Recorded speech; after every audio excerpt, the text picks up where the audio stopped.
मंगलम भगवान विष्णु मंगलम गरुड़ध्वजा मंगलम पुंडरीकाक्षो मंगलायतनो हरि। सुप्रभातम। अष्टम कक्षाया चतुर्दश पाठा आर्यभट्टा।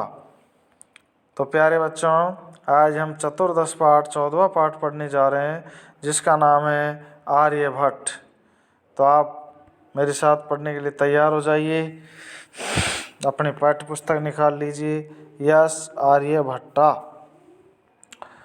आर्यभट्ट एक बहुत बड़े विद्वान हुए और उन्होंने किस तरह से हमारे लिए क्या देन है उसकी, तो देखिए आप इस पाठ में पढ़ेंगे आगे। भारतवर्ष की अमूल्य निधि है ज्ञान विज्ञान की सुदीर्घ परंपरा। इस परंपरा को संपोषित किया प्रबुद्ध मनीषियों ने। इन्हीं मनीषियों में अग्रगण्य थे आर्यभट्ट। दशमलव पद्धति आदि के प्रारंभिक प्रयोक्ता आर्यभट्ट ने गणित को नई दिशा दी। उन्हें एवं उनके प्रवर्तित सिद्धांतों को तत्कालीन रूढ़िवादियों का विरोध झेलना पड़ा। वस्तुतः गणित को विज्ञान बनाने वाले तथा गणितीय गणना पद्धति के द्वारा आकाशीय पिंडों की गति का प्रवर्तन करने वाले ये प्रथम आचार्य थे। आचार्य आर्यभट्ट के इसी वैदुष्य का उद्घाटन प्रस्तुत पाठ में है। तो देखिए किस तरह से हमारे आर्यभट्ट ने हमको नई दिशा प्रदान की। तो देखते चले प्यारे बच्चों। पूर्व दिशायाम उदेति सूर्य पश्चिम दिशायाम च अस्तम। तो सूर्य पूर्व दिशा में उदय होता है और पश्चिम दिशायाम च अस्तम गच्छति इति दृश्यति, और पश्चिम दिशा में अस्त होता है। इसी को हम देखते आए हैं, यह लोग इस संसार में देखते आए हैं। परम न अनेन अवबोधम अस्ति यत सूर्यो गतिशीला इति। परंतु नहीं अनेन अवबोधम, नहीं हम इस बात का अवबोध नहीं था कि सूर्य, हम तो यही जानते हैं कि सूर्य गतिशील था, सूर्य ही पृथ्वी के चक्कर लगाता, इस बात को ही हम अब तक जानते थे। परंतु आगे क्या किया इन्होंने, सूर्यो अचला, इस बात को जानते थे ना, सूर्य अचला पृथ्वी च चला या स्वकीय अक्षय घूर्णति सांप्रतम सुस्थापित सिद्धांत है।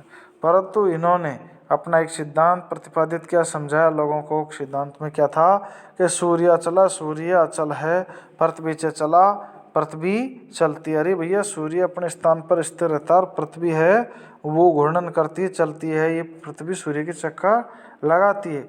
यह स्वकीय, इस सिद्धांत को इन्होंने अपने स्वयं के सिद्धांत को अक्षय घूर्णति, पृथ्वी सूर्य के चक्कर लगाती है और अक्षय घूर्णति अपने अक्ष पर घूर्णन भी करती है। इति सांप्रतम सुस्थापित सिद्धांत है। इस सिद्धांत को इन्होंने प्रतिपादित किया, हमको समझाया।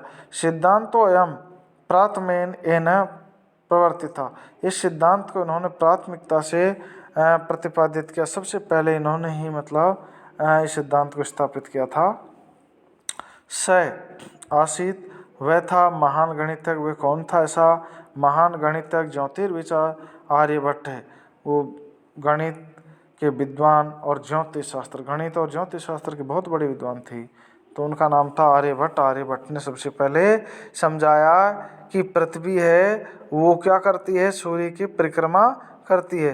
तो जिससे तो वार्षिक गति होती है, और अपने अक्ष पर घूर्णन करती है। उससे क्या है, दिन रात बनते हैं, दैनिक गति है। आपने पढ़ा होगा अपने ऐसे इसमें दैनिक गति और वार्षिक गति, ठीक है।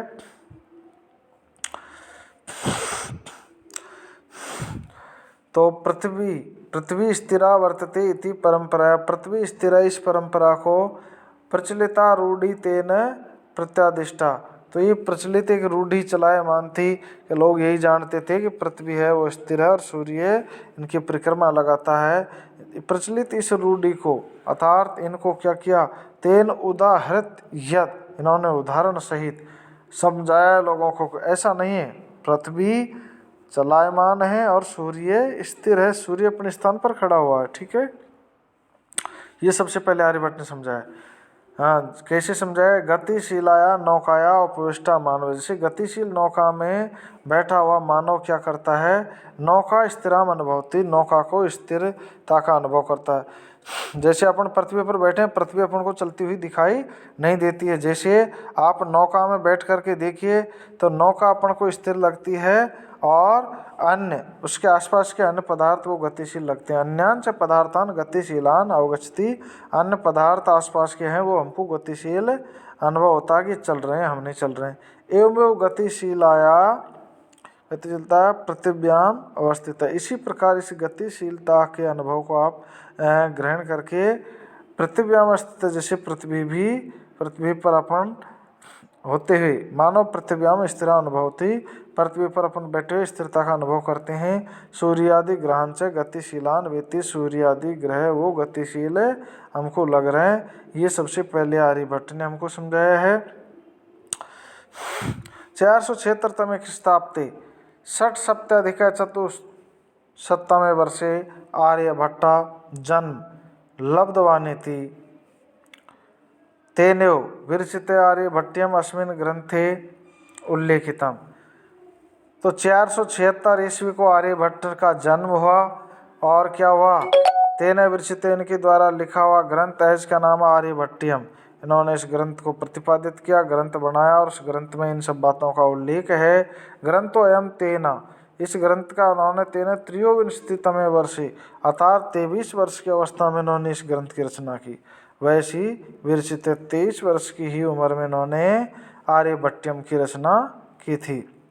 ऐतिहासिक स्रोतों भी गायते, ऐतिहासिक स्रोतों भी गायते। ऐतिहासिक स्रोतों से हमें ज्ञात होता है, क्या ज्ञात होता है कि यतः पाटलिपुत्रम निक्षा आर्यभट्ट से वेदशाला आसीत, के ऐतिहासिक स्रोतों से हमें ज्ञात होता है कि पाटलिपुत्र वर्तमान में जिसका नाम पटना, जो बिहार की राजधानी है, वही पाटलिपुत्र है। कि पाटलिपुत्र पटना के निकट आर्यभट्ट से वेदशाला, आर्यभट्ट की वेदशाला थी।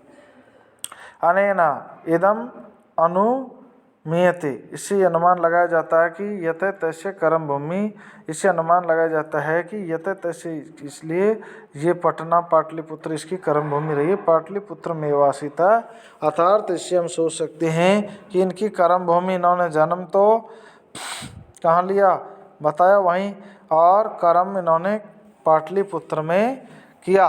जैसे आप मान लो यहाँ जन्म ले लिया, परंतु आप काम अच्छा या अपने कर्म भूमि मुंबई बनाते हो, दिल्ली कोलकाता बनाते हो, तो इस तरह से इन्होंने अपने कर्म भूमि पाटलिपुत्र पटना को बनाया, जो बिहार की राजधानी है वर्तमान में।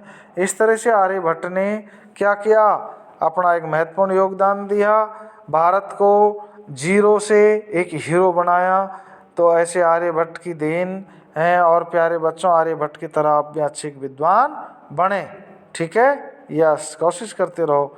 लहरों के डरने से नौका पार नहीं होती, कोशिश करने वालों की हार नहीं होती।